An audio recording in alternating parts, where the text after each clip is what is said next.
Good morning student. जो हमारा chapter है इंग्लिश ग्रामर का वो 6, 7, 8 के लिए है। टाइटल हमारा टॉपिक ट्रांजिटिव वर्ब और इंट्रांजिटिव वर्ब।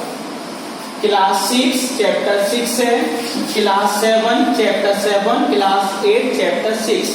तीनों में टॉपिक एक सा आया है, तो इसके बारे में हम बताएंगे। सबसे पहले हम बताएंगे आपको ट्रांजिटिव वर्ब। ट्रांजिटिव का मतलब होता है सकर्मक वर्ब होती है क्रिया। सकर्मक क्रिया क्या होती है? एक वर्ब, एक क्रिया which takes an object, ऐसी क्रिया जिसके साथ ऑब्जेक्ट होता है, कर्म होता है, इज ए ट्रांजिटिव वर्ब, सकर्मक क्रिया कहलाती है। ट्रांजिटिव का मतलब होता है कर्म सहित, जिसमें कर्म पाया जाता है वो हमारी सकर्मक क्रिया कहलाती है। Example, the driver stop the train. Driver ने रोक दी द ट्रेन, रेलगाड़ी को रोक दिया। इस सेंटेंस में देखिए ट्रेन जो हमारे मेन वर्ब के बाद चीज आती है वो ऑब्जेक्ट कहलाती है, कर्म कहलाती है। द ड्राइवर सब्जेक्ट हो गया, ड्राइवर हमारा सब्जेक्ट है। स्टॉप होता है रोक देना, ये मेन वर्ब होती है, मुख्य क्रिया होती है। उसके बाद द ट्रेन आया है, ट्रेन मीन्स रेलगाड़ी। In this sentence you can see an object. इस सेंटेंस में तुम्हें एक ऑब्जेक्ट नजर आ रहा है, उस ऑब्जेक्ट का नाम है ट्रेन, रेलगाड़ी।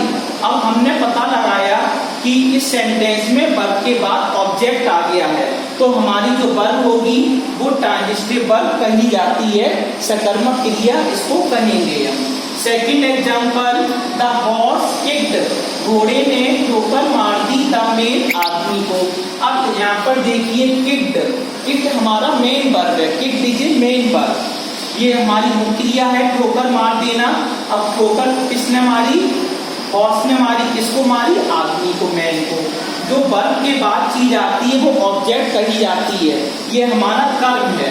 यहाँ पर कर्म प्रेजेंट हो रहा है, उपस्थित हो रहा है, तो हमारा जो क्रिया है हमारी किक्ड क्रिया वो हमारी ट्रांजिटिव वर्ब में चली जाएगी।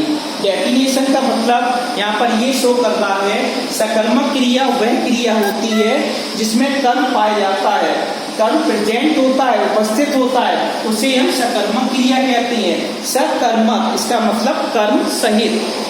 सेकंड हमारा है इंट्रांजिटिव वर्ब, अकर्मक क्रिया, कर्म रहित, इसमें कर्म नहीं होता है, कर्म की उपस्थिति नहीं होती है। इंट्रांजिटिव वर्ब अकर्मक क्रिया। डेफिनेशन देखिए, a verb which does not require, ऐसी क्रिया जो नहीं रखती है एन ऑब्जेक्ट, ऐसी क्रिया में ऑब्जेक्ट नहीं होता है, टू कंप्लीट इट्स मीनिंग, जो अर्थ होता है उसको पूरा करने के लिए, और sense is called an intransitive verb, वह हमारी अकर्मक क्रिया कहलाती है जिसमें कर्म नहीं होता है। एग्जाम्पल से देखिए, द हंग्री लॉयन रोज, भूखा शेर रोड दहाड़ता है। अब रोज हमारी मेन वर्ब हो गया। अब मेन वर्ब के बाद कोई ऑब्जेक्ट तो आया नहीं है, ऑब्जेक्ट वर्ड आया नहीं है, तो ये हमारा क्या हो गया? इंट्रांजिटिव वर्ब, अकर्मक क्रिया। ऑब्जेक्ट प्रेजेंट नहीं है इसमें इतना ध्यान रखना, इसमें कोई ऑब्जेक्ट नहीं है, ये हमारा वर्ब है। रोज होता दहाड़ना, शेर की आवाज होती है रोज, इसके बाद कोई कर्म नहीं आ रहा है, इसलिए हम कह सकते हैं जो हमारी रोज क्रिया है वो हमारी अकर्मक क्रिया है। Second example, this horse never kicks, जो हमारा घोड़ा होता है वो कभी नहीं ठोकर मारता है। दिस हॉर्स, यह घोड़ा, नेवर किक्स, यह घोड़ा कभी ठोकर नहीं मारता है।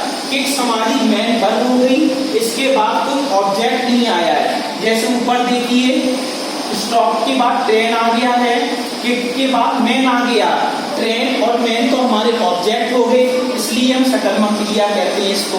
यहाँ पर कोई ऑब्जेक्ट प्रेजेंट नहीं है, तो ये हमारा अकर्मक क्रिया हो गया। जब एक्सरसाइज करोगे तब ये समझ में आएगा सकर्मक क्रिया क्या होती है और अकर्मक क्रिया क्या होती है। अब देखिए काइंड्स ऑफ ऑब्जेक्ट। कर्म हमारे दो प्रकार के होते हैं। पहला होता है डायरेक्ट ऑब्जेक्ट, जिसको हम हिंदी में कहते हैं निर्जीव कर्म। एक होता है इनडायरेक्ट ऑब्जेक्ट, इसे हम कहते हैं सजीव कर्म।